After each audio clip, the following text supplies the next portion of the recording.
Hello, everyone. Welcome to Barca News. It is August 17th, 2024, and Barcelona just won their first match of the Hansi Flick era, defeating Valencia 1-2 by 2 goals of Robert Lewandowski.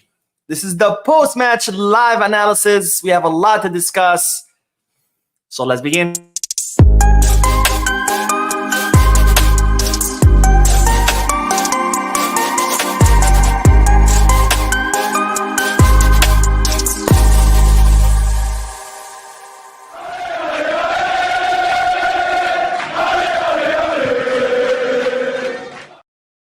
Hello, everyone. Welcome to the channel. My name is Mo, and this is the Barca News post-match live analysis where we analyze Barcelona matches as soon as they end. And just like the podcast, it's where I get to interact with you lovely people in the chat section by reading your comments out loud, answering your questions, and getting a discussion going.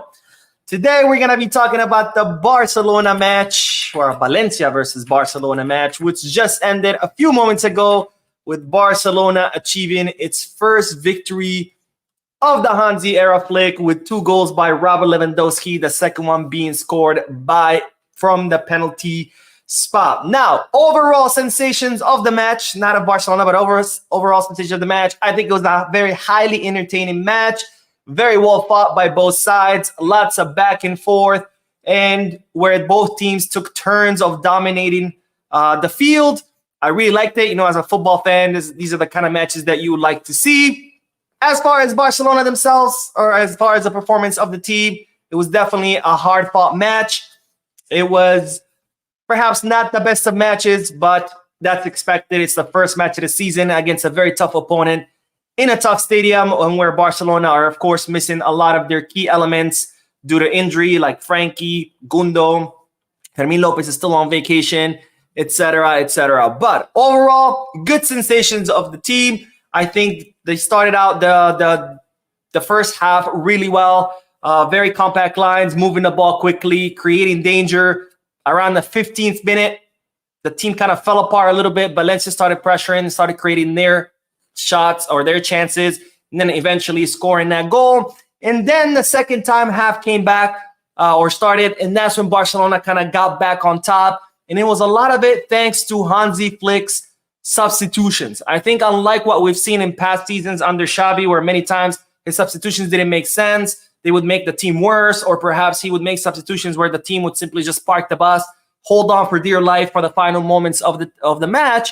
Today, we saw substitutions that completely changed the dynamic of the match, changed the dynamic of the team, and completely changed things around, which allowed Barcelona to take back control of the match because they had lost it during the first half and finish the match with a 2-1, or 1-2, I should say. And it could have even ended with maybe 1-4 because there was 2 clear chances that unfortunately did not go in. One of them, Marca Sado, missing right in front of the goal. But overall, good sensations, even though perhaps it wasn't the best performance, but good sensations.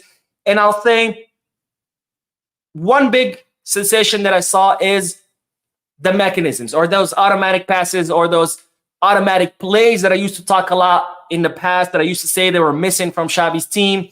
You know, those like real quick 1, 2, 3 passes that allow you to get to the box real quick and create danger. We saw some of those flashes today. We saw it in the first goal of Barcelona. We saw it in multiple chances that they created that they weren't able to score, whether it was the missed chance by Casado or there was one by Lewandowski that got blocked.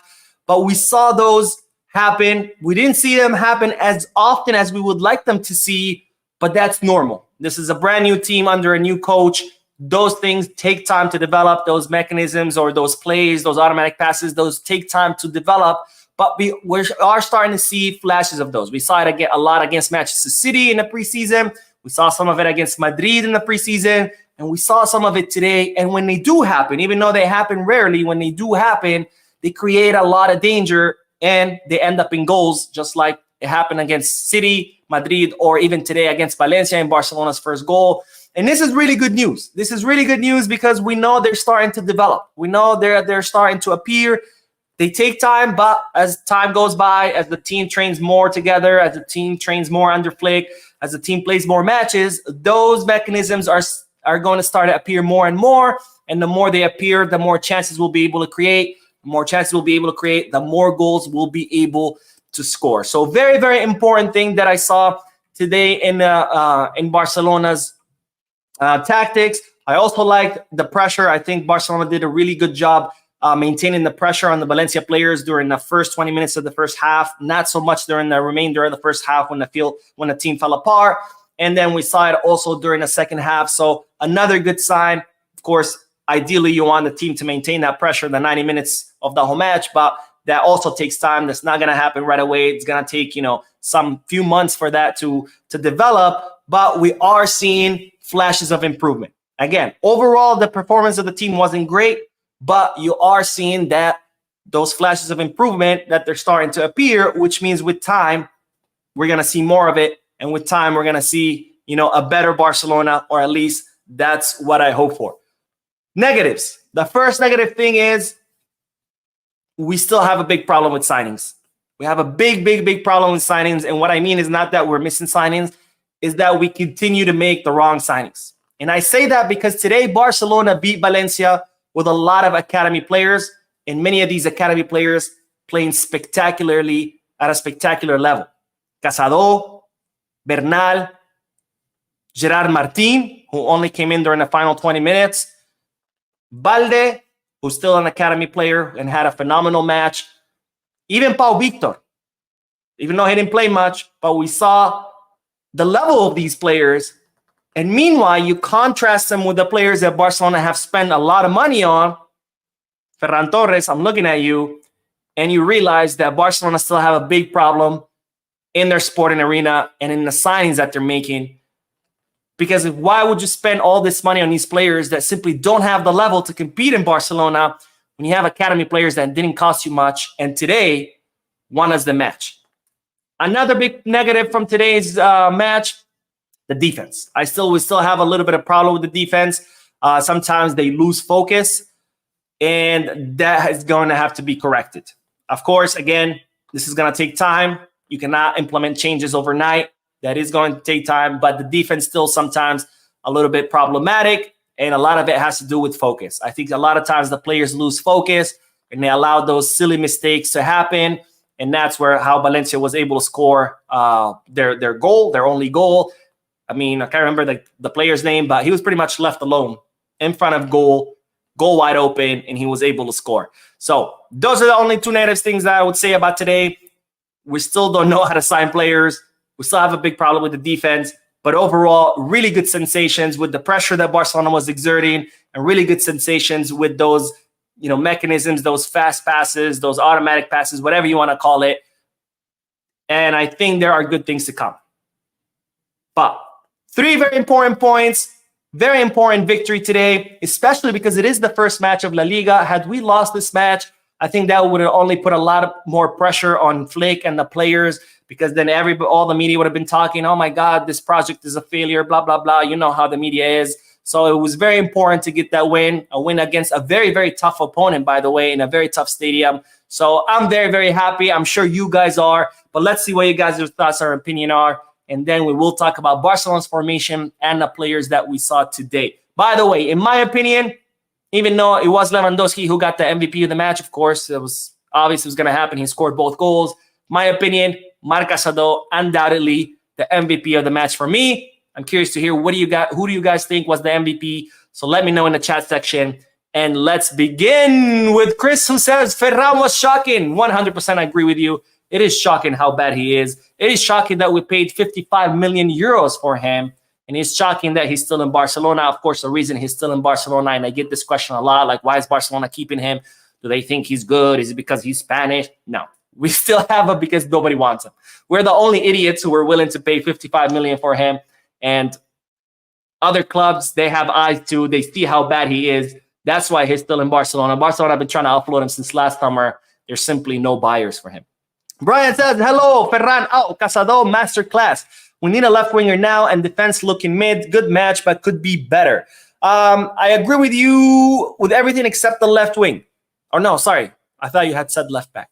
I agree with you 100%. Yes, Ferran out, and that I think it should have been Ferran out a long time ago. But again, there's no suitors. Who are you going to sell him to if nobody wants him? Casado, absolutely. I couldn't agree more. Absolute masterclass by Casado, who, once he gets used to first division intensity, I think he's going to be absolutely unstoppable. In my opinion, the MVP of the match, no doubt about that. We do need a left winger. We saw it today. We saw how Lamine was, a lot more. The right wing of the team was a lot more lethal with Lamine there. And even on the left wing, we did have Balde causing a lot of problems. But a lot of times when Balde would get the ball, he was just there by himself. There was no one to support him because we don't have a left winger. So definitely a big problem. And yes, defense was mid. There's still a lot of mistakes, a lot of loss of focus. That will need to be addressed. Hopefully it does. It's going to take time. Let's give this team some time. But like you said, good match. Could have been better, but good match overall, good sensations. There are flashes here and there of improvement, and I'm sure with time we'll start seeing those flashes more and more until eventually they just become how the team performs overall. Luke says, this match showed me we don't need Ferran Torres. I mean, this match last season, plenty of examples on why we don't need Ferran Torres. And Chris says, Rafinha did not work as Cam. I thought that was a good idea, but no. I thought, honestly, at first I was surprised because, when they release the name of the starters, you don't really know where each player is going to be situated, of course, except the obvious ones. Like, Lewandowski is going to be the 9. I don't think you're ever going to see Lewandowski playing as a right winger. Ter Stegen in goal, obviously. But midfield, I wasn't sure how it was going to be. I thought Rafinha was going to start on the left wing and Ferran was going to play behind Lewy because that's more of Ferran's natural position. But I was very surprised to see Rafinha behind Lewy and Ferran on the left. And you're right. I don't think he worked out there. He moved to the left. He did a little bit better. But I think once Pau Victor came onto the field, we saw that Pau Victor was actually a better option for the left wing to Rafinha. And then Rafinha moved to the right wing. And, of course, we already know that Lamine Yamal is a much better option in there. And, we have a donation that I completely missed. I'm sorry, the Angry Sparky. Thank you for your donation, my friend. Thank you for your generosity as usual. But it says shaky from the start, but that was expected. We recovered nicely, though, and came away with 3 very important points. Casado was the beast today. So happy for him. Still leaving too many goals on the pitch for my liking, though. I think we started out good. The first 15 minutes was very solid by Barcelona, keeping that pressure high, keeping their lines up high, creating a lot of chances. And then the team completely fell apart for the remainder of the first half. And then the second half, once again, we took control. And again, I think a lot of it had to do with the substitutions. I think the substitutions that Flick did, were the right ones, were the correct ones, completely changed the dynamic of the match. And yes, Casado, my God. As far as goals, I think those will come too. It's going to take some time, but I think those will come too. I think our team was a lot more dangerous than previous performances in the last season. So I think it's going to come. The key is to continue creating chances, clear chances, because the more chances you create, the more goals you will score. And it looks like the team is on their way to do that. All right, anyways, let's get back and discuss the formation. And I won't share my screen with you. But this is pretty much what we saw today. I'll make this a little bit bigger so you can see it. But we saw Ter Stegen starting in goal with Jules Koundé as a right back, Alejandro Balde on the left back, Pau Cubarsí, Iñigo Martinez as our 2 center backs. Our double pivots were Marc Bernal and Marc Casado. And then right there, your front 3 was Lamine, Rafinha, and Ferran Torres, with Robert Lewandowski being, of course, our center forward. Again, very surprised to see Flick playing Rafinha behind Lewy. I thought Rafinha was going to be on the left wing with Ferran behind Lewy, since that's more his natural position. Interesting choice. I don't think really Rafinha worked in that position too much. Rafinha, as always, he gives you lots of intensity, lots of dedication. He was running a lot. He was participating a lot.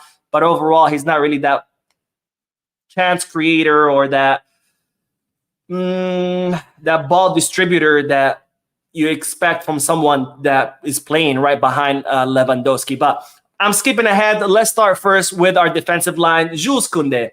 Jules Koundé, guys, I think by now it's clear. Jules Koundé has to play as a right back. There's no doubt about it. He's probably now top 5 right backs in Europe, and I can say that very confidently. And today was no different. I think today he did a phenomenal job there. He still lacks a little bit when he switches to attack, but that's expected. He's a center back by trade. He's a lot more used to defending than attacking, but defensively speaking, there's not much you can ask of him.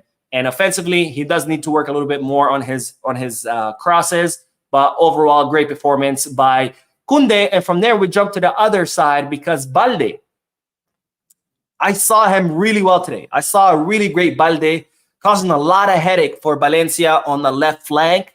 We saw the Balde that we were used to. And that's really good news because remember, he just came back from a very long injury that required surgery. He was out for, 4 or 5 months. I've lost count. And today I saw him just like the old Balde. Very fast on that flank, creating a lot of chances, causing a lot of headaches, getting past defenders like it's nothing. So I'm really, really glad to see Balde back to his old self and to see that this injury has not affected him. Now, Balde did get hit in the left thigh, right where he had the injury during the first half. And then we saw him kind of struggling a little bit to get up. We saw him even limping sometimes. He was substituted for Gerard Martin. But don't worry because Balde has sent an update on his social media. I think it was on Instagram. And he has confirmed that it was simply a blow. He's received a blow. He was feeling some pain. The coaches decided to just substitute him to protect him. So Balde is not injured. It was simply just a blow. Now, when Balde came out, Gerard Martin came in. And I think it's pretty obvious now that Gerard Martin has definitely gotten ahead of Alex Baye as Balde's substitute. And I got to say, it didn't change anything. The level of the team did not decrease at all. We did not all of a sudden have a problem in the left back position because Balde's out. It stayed the same, which tells you that we have a really, really great option in Gerard Martin.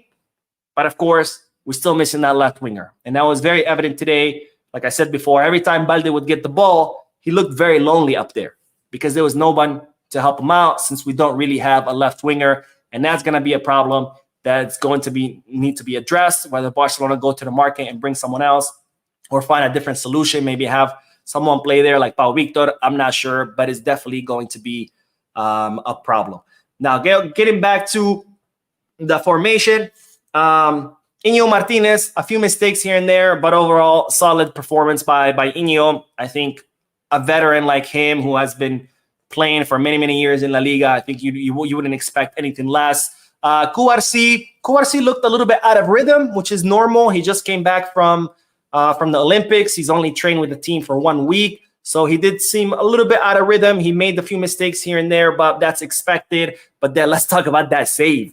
Clearing that ball off the line, which would have been a clear goal for Valencia. I think that was one of the greatest highlights of Kouarsi of today's match. Absolutely amazing win. But that's what you get when you have world-class center backs like Pau Kouarsi. And then let's talk about the double pivot because, ladies and gentlemen, La Masia continues to do it. La Masia continues to do it. Time and time again, continues to produce some of the best players in the world. And if today was not evidence of that, I don't know what else is because Marc Casado was an absolute MVP of the match. The way he controls that midfield, he makes that midfield his bitch. The way he controls the midfield, sets the tempo of the play, distributes the ball efficiently, comes back, defends, wins balls, running all over the place. What a performance by Marc Casado, which is very, very surprising. I knew Casado was good. I had seen him with Barca Athletic. I knew he'd be good, but I thought it would take him more time. But the way he has just grown into his role, he's playing like he's been playing with the first team for the past 5 seasons. It's like he got promoted a long time ago. And let's not forget, it was his first ever first division match as a starter in that position. And he handled that like he's been playing with the first team for ages. Marc Bernal, very good match by him, but he still looks like his inexperience creeps in here and there, which is normal. He's 17 years old. He just came up to the first team. That's normal. That's not something bad. That's not a criticism of him. I think we have an amazing midfielder in Marc Bernal, but you saw how his inexperience would creep in here and there, some mistakes, some loss of ball, but that's expected. It's going to take him some time. I don't expect, Marc Bernal to just jump into the first team at 17 years old and just become the star midfielder. But Really, really happy with the double pivot. I was a little bit worried at the beginning of the match because, the two of them are inexperienced. It's their first division match, but they handled it like champs. And Marc Casado, my God, guys. And Bernal, with more time, he's also going to be just as impressive as Casado, even more. And that's going to cause a big problem for Hansi Flick that, of course, any coach would love to have, because who are you going to start when you have Frankie back, when Gundo's healthy again, when Gavi's healthy again? It's going to be a tough problem. But any coach would love to have this problem, so that's not a bad thing. That's actually a great thing. All right, let's do more comments, and then we will continue talking about the rest of the lineup. Well, we do have another donation from Mustafa, who says, Bernal and Casado were wow tonight. Vizca Barca, 100% agree with you, which again goes to that point that I said earlier. What is going on with the sporting arena? Why are we spending all this money on all these players when we have much better players in our own academy? And you guys are not going to like that because you guys always say that I'm a Rafinha hater. But let's look at Pau Victor. Pau Victor only played for 15, 20 minutes. But in those 15, 20 minutes, he looked at a much better level than both Rafinha and Ferran. If you gave me to choose as a coach between Ferran, Rafinha, and Pau Victor, I would pick Pau Victor any day of the week. And Pau Victor only cost us 3 million euros. Ferran was 55, Rafinha was 60. So a 3 million euro player is already better than two players who cost us 115 million euros. Which begs the question, what the hell is going on in our sporting department or scouting department, or whoever is in charge of these horrific signings? I don't know, but that's definitely something that Barcelona need to address as well. Of course, that's not the job of Flick. That's the job of the board of directors, but definitely a big, big problem there. All right, more comments. Alex Gonzalez, who says, I didn't understand midfield today. The midfield in today's game, Casado and Bernal are unexpected for both to be running out midfield. When Pedri came in the game, it changed. I think you're saying inexperienced. I think that's what you tried to say. It's pretty clear why. Frankie's injured. Gundogan's injured. Gavi's injured. Fermin is still on vacation. You don't have many options. So, of course, Flick was going to pick Casado and Bernal, who, by the way, did absolutely great. So I'm not even mad at the decision. As far as Pedri didn't really play in that position, so the two have nothing to do with each other. But yes, I do agree. When Pedri came in, the game absolutely changed, and that's because that's how Pedri is. By the way, there's people saying Pedri out last season. I don't understand sometimes people, but Pedri is absolutely magical. His tempos, the way his timing and his tempos are absolutely out of this world. In the way that he plays, where he looks like he's not even trying. He looks like he's just walking, like he has no hurry.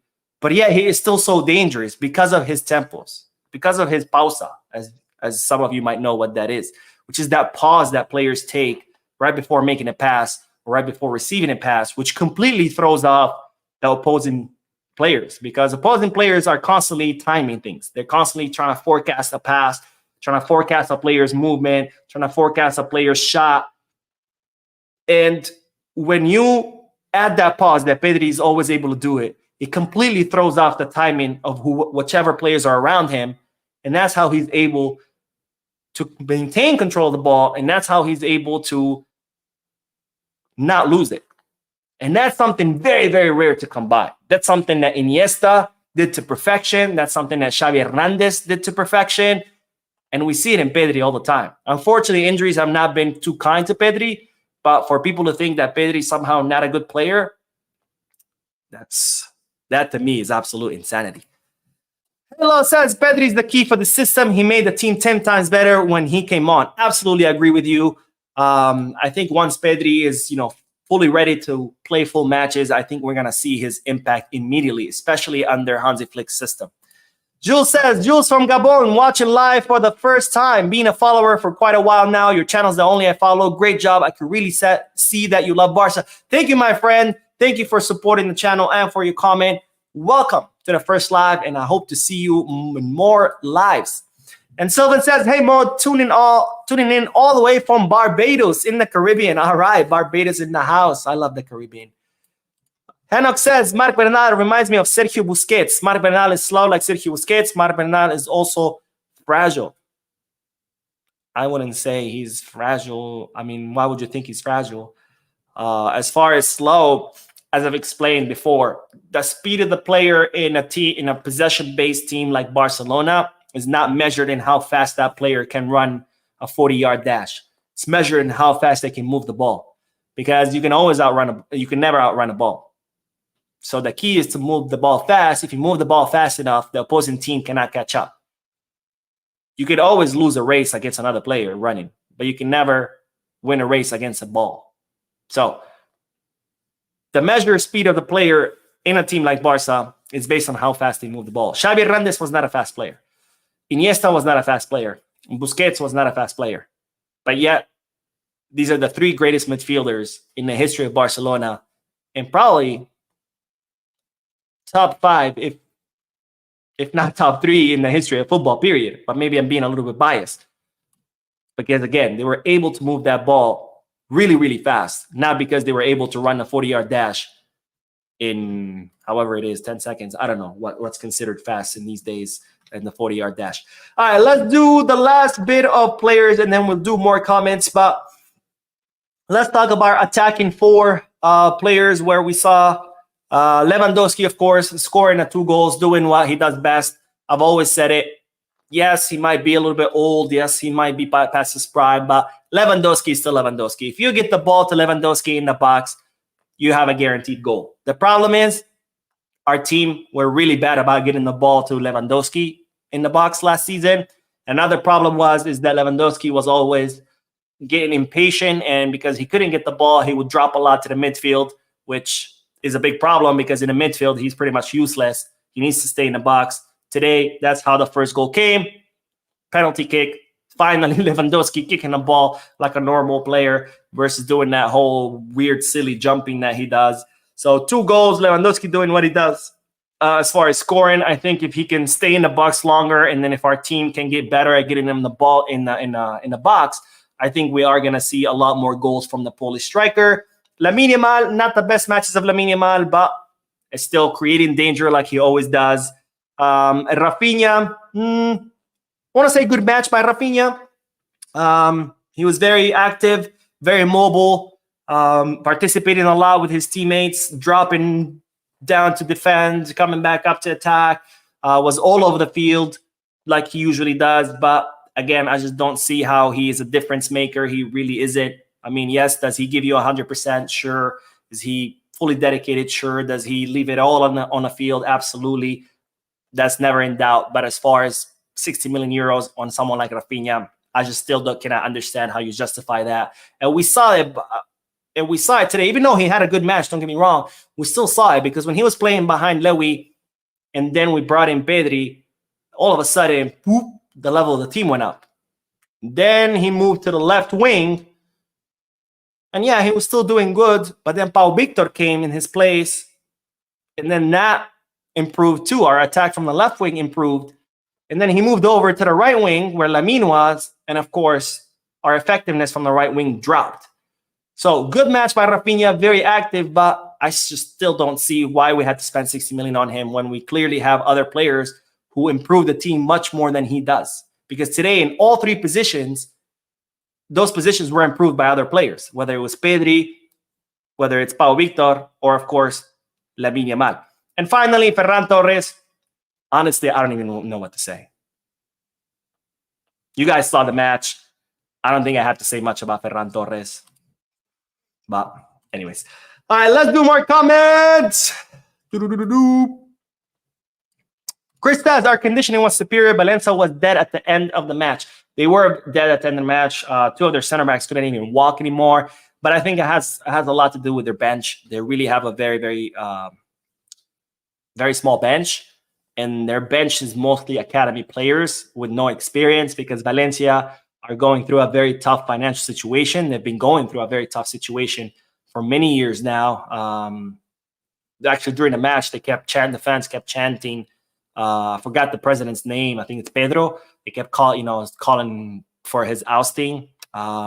So I think that had to do with it, but definitely, yeah. I think even if Cubarsí had gotten that second yellow, which he should have, I think Barcelona still would have been able to win the match 10 versus 11 because Valencia were just completely done. They were just completely exhausted.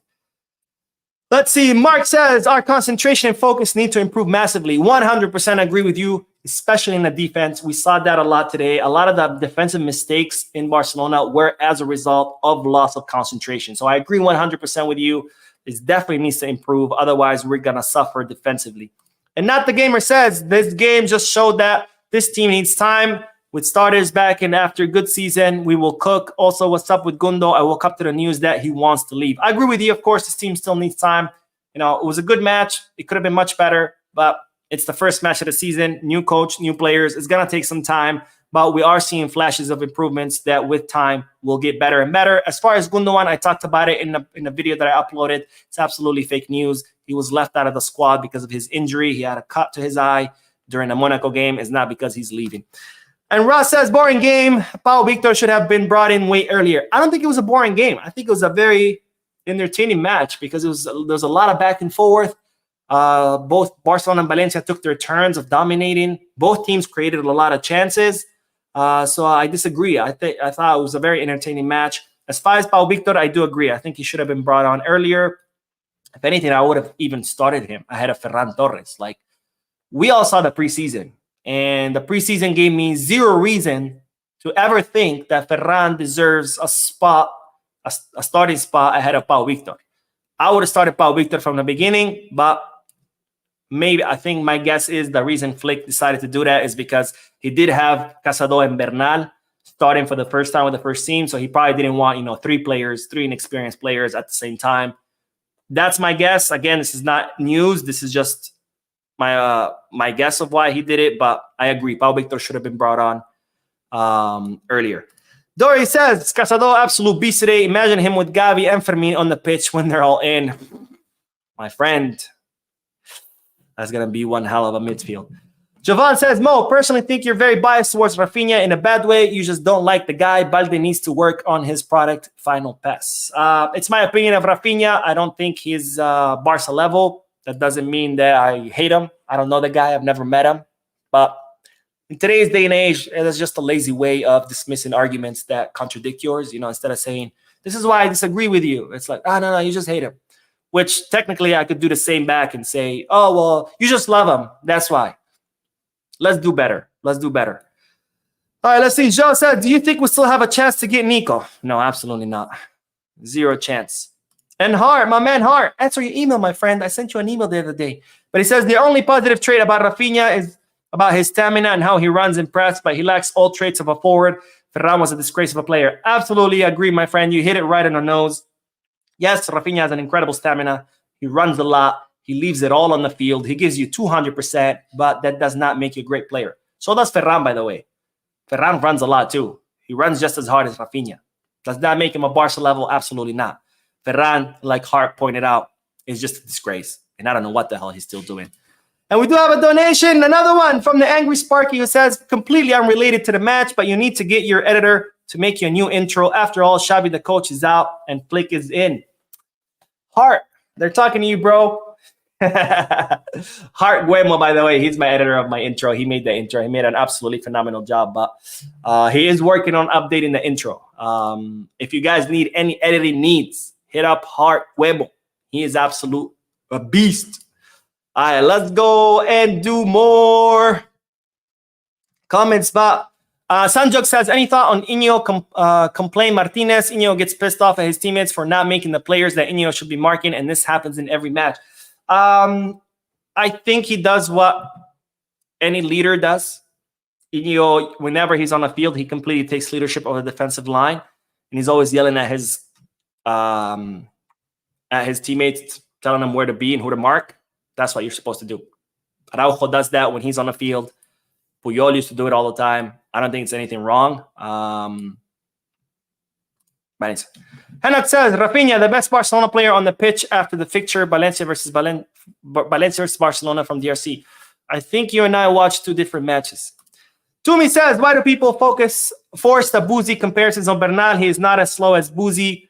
he's more physical than Boozy. I don't know. People like to. I mean, they do have a lot of similarities in the way they play, so I think that's why the comparison. As far as speed, again, I don't really care about how fast a player runs in the midfield. I care about how fast they move the ball. Of course, it's too early to see how fast Bernal moves the ball versus how fast Boozy used to do it, because Bernal is just 17 years old.